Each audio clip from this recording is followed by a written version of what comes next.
Assalamualaikum warahmatullahi wabarakatuh. Saya Ibu Nurzehan, berumur 60 tahun.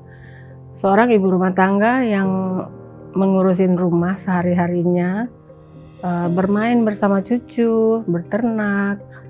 Kadang-kadang saya juga terima orderan pakaian. Jadi awalnya itu ya, saya merasanya kok kayaknya capek gitu ya. Terus daerah punggung saya terasa tuh nyeri gitu. Saya berpikirnya gini, apa gula saya tinggi? Karena saya kan ada diabetes. Terus saya ngaca, ternyata ada lentingan di area punggung saya. Saya pakai obat gatel, tapi tidak membaik, malah sakitnya makin parah, seperti terbakar kena api. Jadi akhirnya saya memutuskan untuk ke rumah sakit. Ternyata saya mengalami cacar api. Aduh, saya nggak nyangka loh. Kok tiba-tiba saya bisa kena cacar api ya? Gimana ya? Gatelnya itu udah ada rasa sakit, ada rasa gatel. Ini sampai 2 bulan loh. Rasanya itu sampai ke saraf kita. Karena posisinya itu adanya di punggung, kita kan kalau tidur jadi nggak nyaman. Mau beraktivitas apapun terganggu deh. Karena kan datangnya itu kan tiba-tiba banget ya. Saya pernah dengar, tapi saya nggak nyangka kalau kenanya ke saya. Nah, sebelum saya kena cacar api ini, waktu kecil saya pernah juga loh kena cacar air. Tapi nggak sama. Kalau cacar api yang sekarang ini muncul lentingan putih gitu, dan kulit kita merah. Dan itu saya ngerasainnya lebih dari 3 minggu. Namanya sakit. Jadi kegiatan kita sehari-hari itu susah mengerjakannya. Ya seperti saya kumpul keluarga sama cucu itu berkurang. Pokoknya nggak enak banget sakit yang satu ini.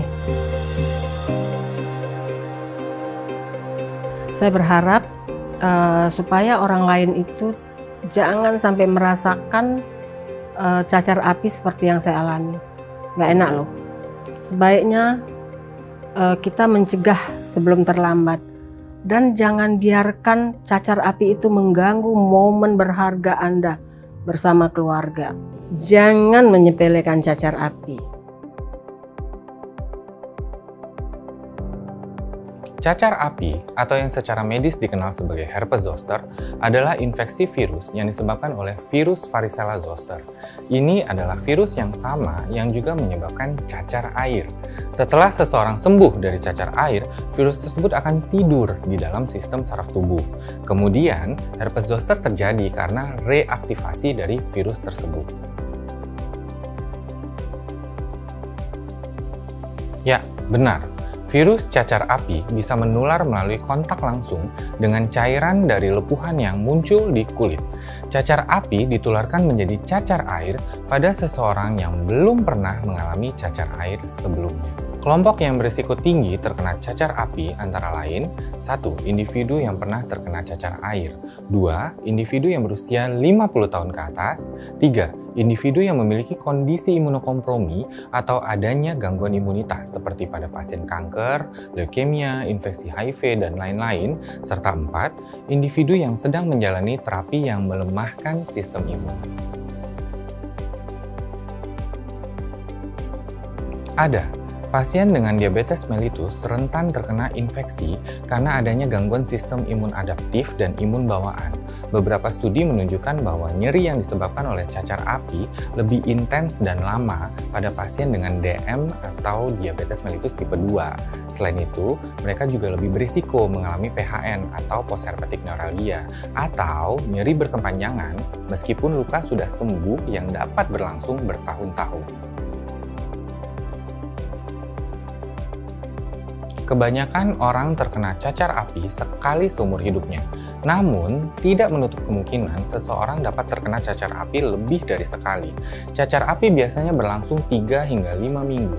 Meskipun ruamnya sudah sembuh, rasa sakitnya cacar api dapat bertahan hingga berbulan-bulan bahkan bertahun-tahun. Ini adalah PHN atau postherpetic neuralgia, komplikasi yang paling sering terjadi setelah mengalami cacar api.